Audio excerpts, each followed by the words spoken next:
In a 60th floor office overlooking the streets of New York, billionaire Sloane Mercer stood before Kade Ellis, a low-level employee, and coldly delivered the words, "You're fired." No one in the room knew it was only a test, but Cade's response made Sloane freeze, changing the way she would see him forever. He didn't beg. He didn't rage. Instead, he looked her in the eye and said something that shattered every wall she'd spent years building. Kade Ellis woke at 5:30 every morning to the sound of his daughter's breathing in the next room. The apartment was small, a one-bedroom in Queens with thin walls and a radiator that clanked through winter nights. He'd given Mira the bedroom. He slept on the couch. By 6, he was making her breakfast: scrambled eggs, toast, orange juice. Mira sat at the table in her pajamas, her dark curls wild from sleep, coloring in a book while he packed her lunch. She was 6 years old. She had her mother's eyes, warm and deep brown, framed by long lashes that swept against her rich mahogany skin when she blinked. His wife had died 2 years ago, a car accident on the FDR Drive. One moment, she'd been alive, texting him that she'd pick up milk on the way home. The next, police were at his door. After the funeral, Cade had spent 3 months barely functioning.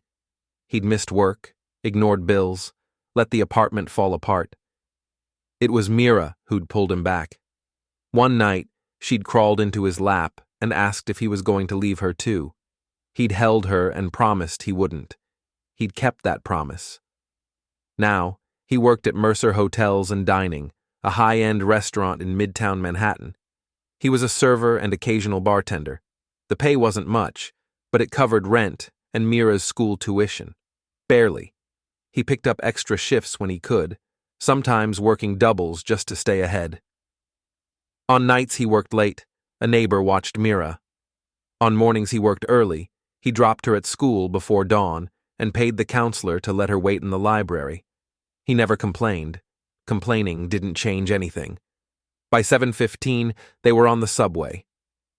Mira held his hand, her small brown fingers wrapped around his larger ones, and talked about her upcoming school play.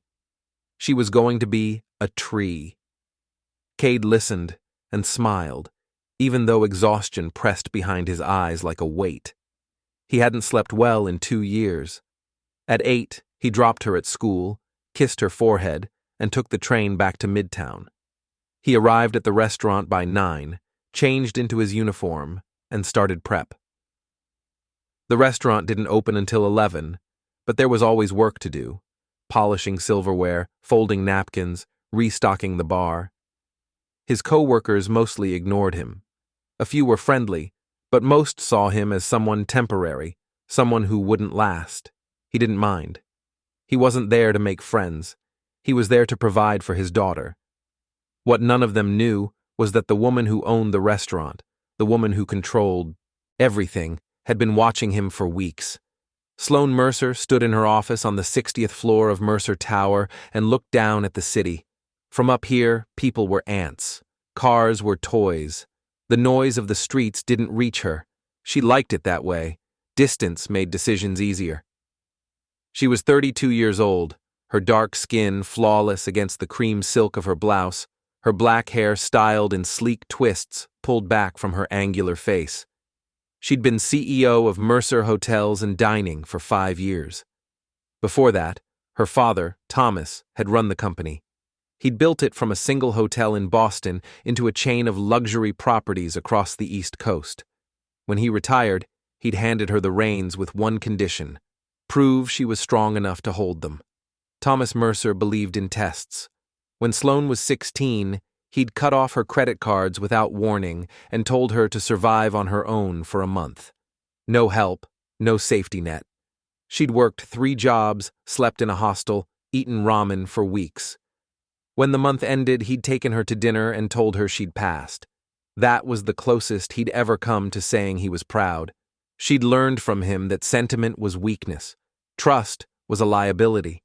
The only way to know someone's character was to take away what they needed most and see how they reacted. Now, as CEO, she applied the same philosophy. The company's year-end employee evaluations were coming up. Instead of relying on HR to conduct standard performance reviews, Sloane decided to handle the process herself. She wanted to see who her employees really were, so she devised a test. She would call them into her office one by one and tell them they were fired. It wasn't real, of course, but they wouldn't know that until the meeting ended. Their reactions would reveal everything. Who begged, who raged, who accepted it with dignity, who crumbled. Her assistant thought it was cruel. Sloane didn't care. Cruelty was just honesty without decoration. Over 2 weeks, she tested 12 employees. A line cook, a housekeeper, a front desk manager, a bartender. Each one entered her office expecting a routine evaluation. Each one heard the words, "You're fired," and reacted. The results were predictable. Some begged for a second chance. Some got angry. Some cried. Some walked out in silence. None of them surprised her. Until Kade Ellis. He came in on a Wednesday afternoon. She'd scheduled him for 2 QA between lunch and dinner service. He knocked on her door and she told him to enter. He was taller than she'd expected, lean with dark brown skin and tired eyes. He wore his work uniform, black slacks and a white button-down, and carried himself with a quiet steadiness that caught her attention. Most employees walked into her office like they were approaching a guillotine. Cade just looked calm. She gestured to the chair across from her desk. He sat. Sloane didn't waste time. She looked at him and said the words she'd said to 11 others before. Him. "You're fired." Cade didn't move. He didn't speak. For a moment she thought he hadn't heard. Then his expression shifted, not to anger or panic, but to something she couldn't name. Resignation, maybe, or grief. Finally, he spoke. His voice was quiet but steady. "Thank you for the opportunity to work here, Miss Mercer." Sloane frowned. That wasn't the reaction she'd expected. But he wasn't finished. Cade looked down at his hands, then back up at her. When he spoke again, his voice was softer, almost pleading. "But if I really am losing my job today, I need to ask you something. Please don't tell my daughter. Let her believe I'm still trying my best." Sloane felt something lodge in her throat. She'd spent years building walls, and this man had just found a crack she didn't know existed. She stared at him. He stared back. The clock on her desk ticked. Then Sloane did something she'd never done before. She broke protocol.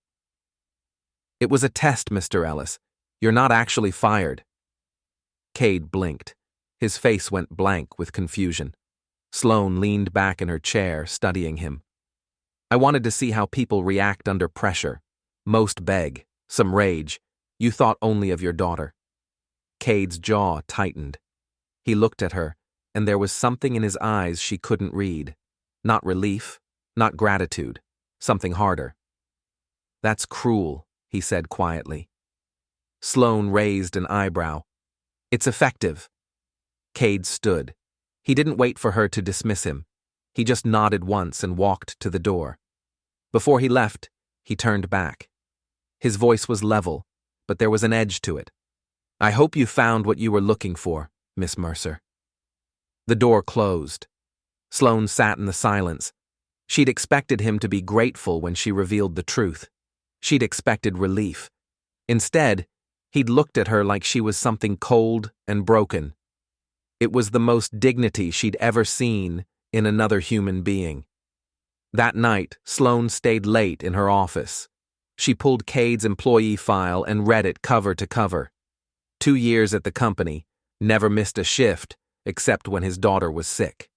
Always requested early schedules so he could pick her up from school. Made minimum wage plus tips. No complaints from management. No disciplinary actions. There was a note from HR. His wife had died in a car accident. He was raising his daughter alone. Sloane closed the file and leaned back. She thought about her own father, about the tests he'd put her through. Strength, he'd said, was the ability to survive without help. Independence was the only true power. But looking at Cade's file, she wondered if her father had been wrong. Maybe strength wasn't about surviving alone. Maybe it was about surviving for someone else. She thought about the way Cade had looked at her when he asked her not to tell his daughter. There had been no pride in his voice, no ego, just love, pure, unguarded love. Sloane had never felt that kind of love. Her mother had died when she was young. Her father had raised her, but love wasn't something he believed in. He believed in discipline, results, control. She felt the weight of her empty penthouse pressing down on her from miles away. The feeling of standing in front of a locked door and realizing you'd lost the key a long time ago. She picked up her phone. "Pull the security footage from the restaurant. I want every shift Kade Ellis has worked in the last 6 months." Her assistant hesitated. "Is there a problem?" "No, just do it." She hung up and turned back to the window. The city glittered below her, indifferent and cold. Somewhere out there, Cade was probably putting his daughter to bed, telling her everything would be okay. Sloane realized she wanted to know more about him, not because she pitied him, not because she felt guilty, but because something about him had shifted the axis of her world, and she needed to understand why. She spent the next 2 weeks watching him, not openly. She wasn't a stalker, but she reviewed the security footage. She read the reports from his managers. She noticed the small things. He always arrived 15 minutes early. He stayed late when someone called in sick. He never turned down a request for help, even when he was already overwhelmed. He treated everyone with the same quiet respect, from the dishwashers to the head chef. And every day, without fail, he left work 30 minutes before his shift ended so he could pick up his daughter from school. One of his managers had written him up for it once. Sloane found the report and threw it away. Then she sent a memo to all department heads. Employees with children were allowed flexible schedules, no exceptions. 3 weeks after the test, Sloane went down to the restaurant during the dinner rush. She didn't usually visit the floor, she preferred to stay in her office, but tonight she wanted to see Cade in his element. He was behind the bar, mixing drinks. A couple sat at the counter, laughing. Cade smiled, his dark face warm and genuine, and poured their wine with steady hands. When a server dropped a tray of glasses, he didn't flinch. He just grabbed a broom and helped clean up. Sloane watched from the doorway. She saw the way he moved, efficient, calm, never rushed, even when the restaurant was packed. He had a kind of grace she'd never noticed before. One of the other servers said something to him. Cade laughed. It was the first time Sloane had seen him laugh. The sound was warm, genuine. It made her chest tighten. She left before he could notice her. That night, lying in bed in her penthouse, Sloane thought about Cade's daughter. She wondered what kind of child would make a man ask that his firing be kept secret. She wondered what it felt like to love someone that much. One night, she overheard a conversation in the break room through the audio feed. Cade was talking to Marcus, one of the line cooks. Marcus said something about dating, about how Cade should get back out there.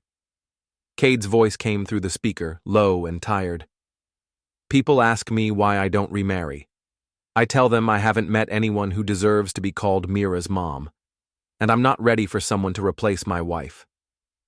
Sloane sat in her chair, staring at the speaker. Heat rose in her chest, something uncomfortably close to jealousy. Not because Cade had loved his wife, but because he'd loved her so completely that even death hadn't loosened his grip. She wondered what it would feel like to be loved like that, wholly, irrevocably, without condition. She'd never had it. Her mother had died when she was 8. Her father had raised her with discipline, not affection. The men she'd dated had wanted her money or her name. None of them had wanted her. Cade didn't even know her. And somehow, he'd already given her something no one else had, a glimpse of what it meant to be human. 2 weeks later, disaster arrived in the form of a phone call. Cade's neighbor, the woman who watched Mira in the evenings, had fallen and broken her wrist. She couldn't help anymore. Cade had no backup, no family nearby, no other options. He called the restaurant and spoke to the shift manager, a woman named Diane. Sloane happened to be reviewing schedules in Diane's office when the call came through. She listened as Diane put the phone on speaker. Cade's voice was tight with stress. He explained the situation, apologized repeatedly, asked if he could bring Mira to work for one night. Just tonight. He'd keep her in the back. She wouldn't bother anyone. He'd find another solution tomorrow. Diane looked at Sloane. Sloane nodded. That night, instead of going home, Sloane stayed late. At 8 she went down to the restaurant. The dinner rush was in full swing. And in the corner, near the dishwashing station, a little girl sat on a plastic crate, coloring in a book. Mira. Sloane stopped in the doorway and watched. The girl had dark curly hair pulled into 2 puffs. She wore a pink sweatshirt and jeans with grass stains on the knees. Her brown skin glowed under the warm kitchen lights. Cade appeared from the bar carrying a plate of chicken tenders and fries. He set it down beside Mira and crouched to her level. He said something Sloane couldn't hear. Mira grinned, her smile bright against her dark face, and picked up a fry. Cade kissed the top of her head, then hurried back to the bar. Sloane felt something twist in her chest. At 9:30, her assistant knocked on her door. "There's a situation downstairs. The little girl, she's sick." Sloane was out of her chair before she realized she'd moved. By the time she reached the restaurant, Cade was in the kitchen, holding Mira in his arms. The girl was crying softly, her face flushed and damp with sweat. Cade was speaking to Mira in a low, soothing voice, telling her it was okay, Daddy was here. But his hands were trembling. Sloane stepped forward. "What happened?" Cade looked up. Recognition flashed across his face, followed by desperation. "She has a fever. I need to get her to a hospital, but I don't have a car. I called for a cab, but none of them are picking up." Sloane didn't think. She just moved. "Come with me. My car is downstairs." Cade stared at her. Then Mira whimpered, and he nodded. Sloane led them to the elevator, down to the underground parking garage. Her Tesla was parked in its reserved spot. Cade hesitated. "Miss Mercer, you don't have to—" "Get in the car." He got in. Sloane drove fast, weaving through traffic. In the back seat, Cade held Mira and whispered to her, telling her she was brave, telling her everything would be fine. Sloane glanced at them in the rearview mirror. Mira's head was pressed against Cade's chest. His hand stroked her hair with a tenderness that made Sloane's throat tighten. The hospital admitted Mira quickly. The doctors said it was a viral infection, nothing serious, but they wanted to keep her overnight. Cade sat beside her bed holding her hand while she slept. Sloane stood near the window. After a long while, Cade spoke. "Thank you, Miss Mercer. I don't know what I would have done if you hadn't been there." Sloane didn't turn around. "You would have figured it out. You always do." Silence stretched between them. Then Cade said quietly, "Why did you really do that test?" Sloane turned to face him. He was looking at her, his expression unreadable. She could have lied. But something about the way he looked at her, tired and honest and waiting, made lying impossible. "My father used to test me," she said. "When I was 16, he cut off my credit cards and told me to survive on my own for a month. No help, no safety net. I worked 3 jobs. I slept in a hostel. When it was over, he told me I'd passed. He said it made me stronger." Cade looked at her. "Did it?" Sloane didn't answer right away. She looked at Mira, sleeping peacefully, her small hand curled around her father's. "I don't know," she said finally. "I know how to survive. I just don't know if I know how to live." Cade shifted in his chair, careful not to wake Mira. "My wife used to say that strength isn't about surviving alone. It's about surviving for someone else." Sloane felt something give way inside her. Not break, just shift. "I didn't have anyone to survive for," she said. Cade looked at her for a long time. Then he said softly, "Maybe you do now." They stayed at the hospital until dawn. When the sun came up, the doctor cleared Mira to go home. Cade carried her to the car, and Sloane drove them back to Queens. The apartment building was old and shabby. Cade thanked her again, his voice quiet and sincere, and carried Mira inside. Sloane sat in her car, staring at the building. She thought about Cade's words. "Maybe you do now." She thought about her father's tests, about the lessons he'd tried to teach her: strength, independence, control.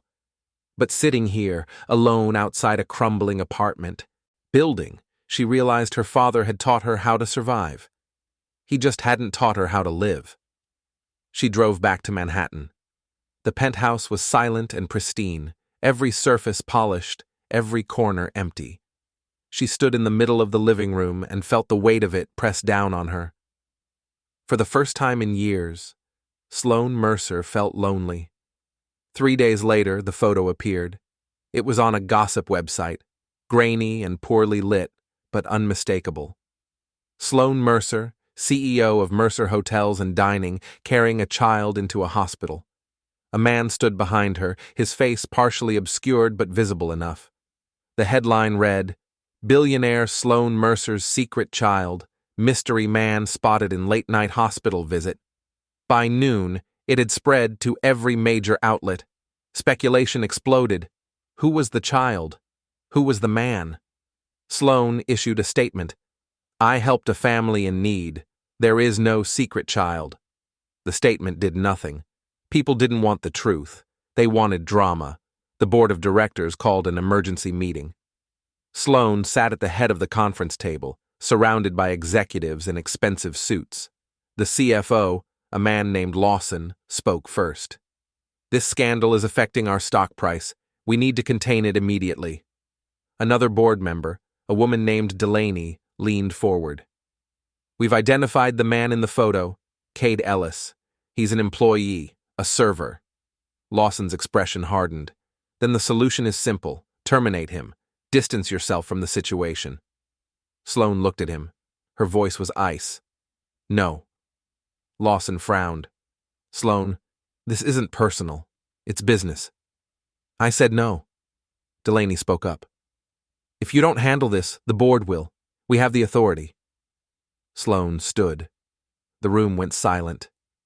"This meeting is over," she said. She walked out.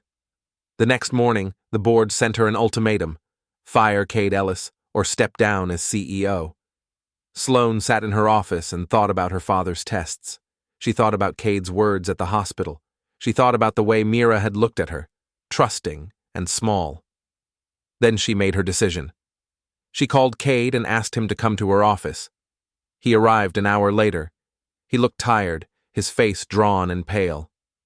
Sloane didn't waste time. "I need you to take a leave of absence. Temporarily. Until this blows over."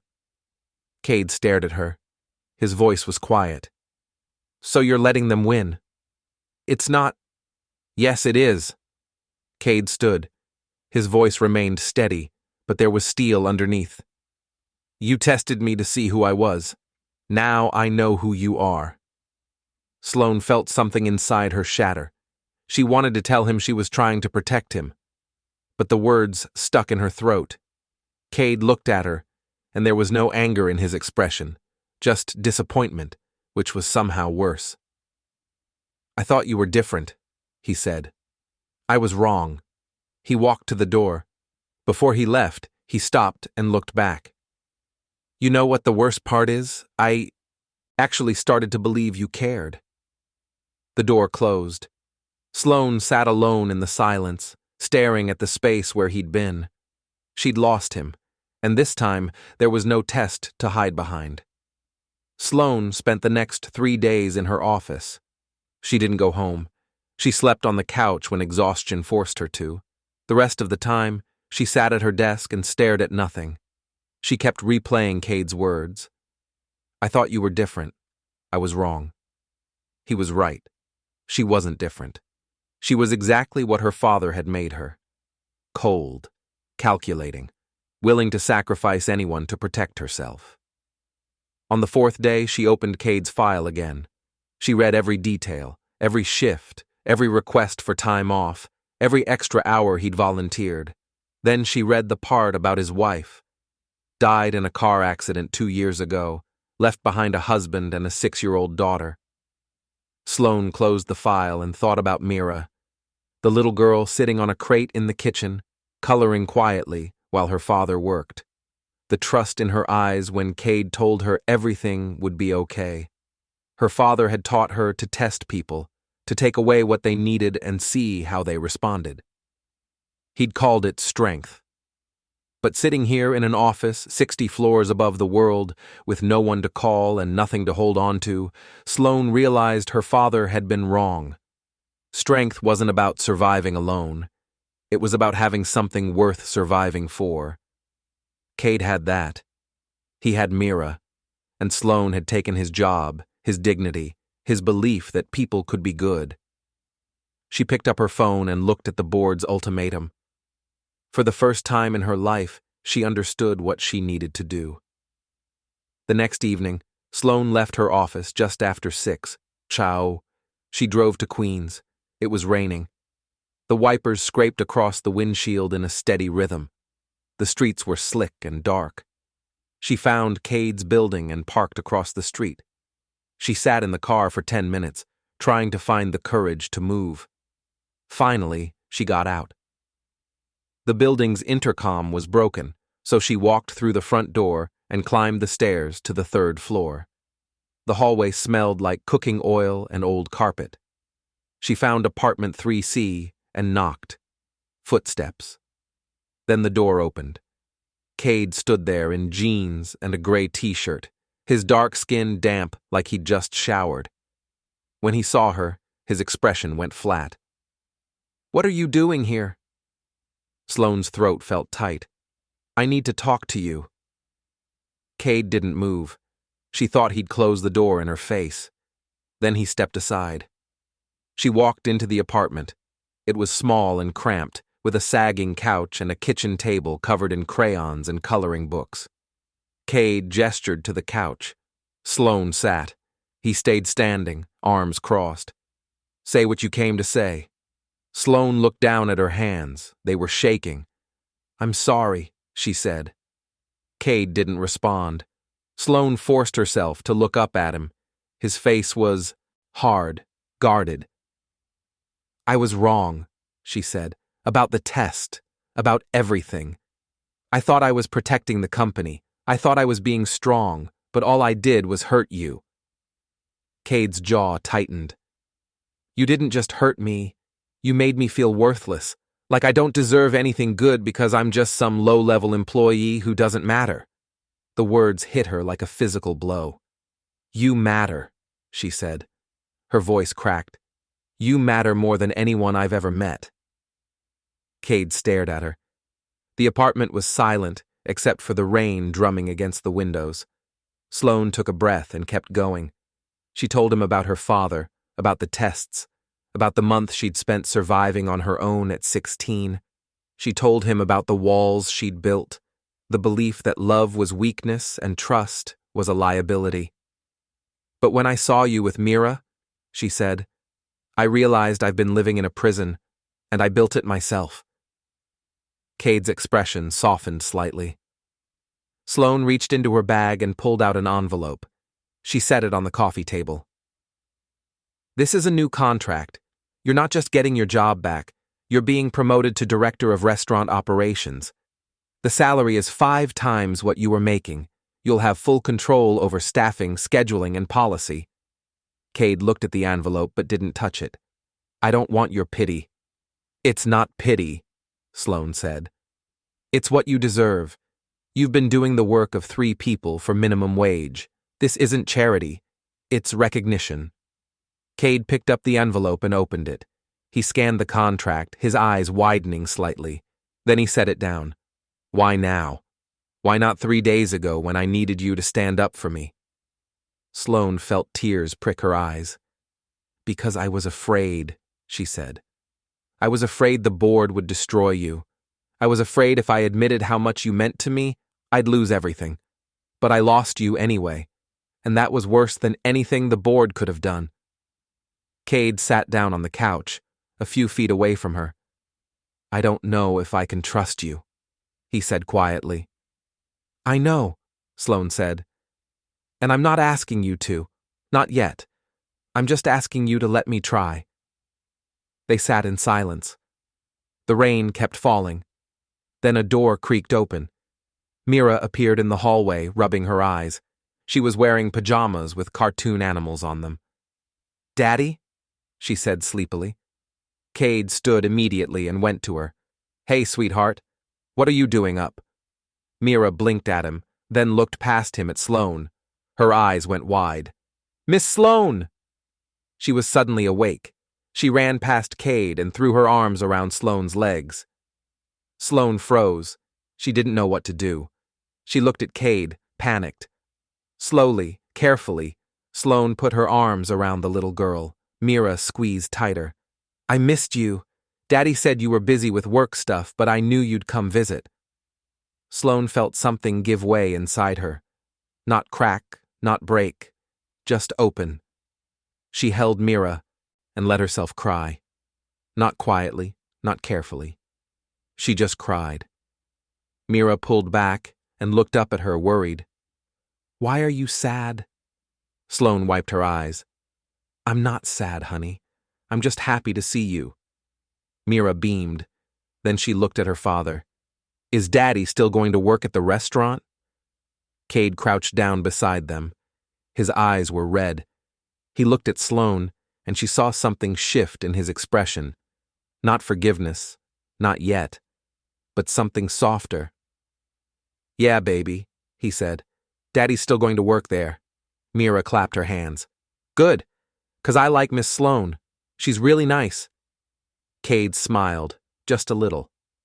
Yeah, she is. 2 months later, Sloane stood at a podium in front of a room full of reporters. She spoke clearly and calmly.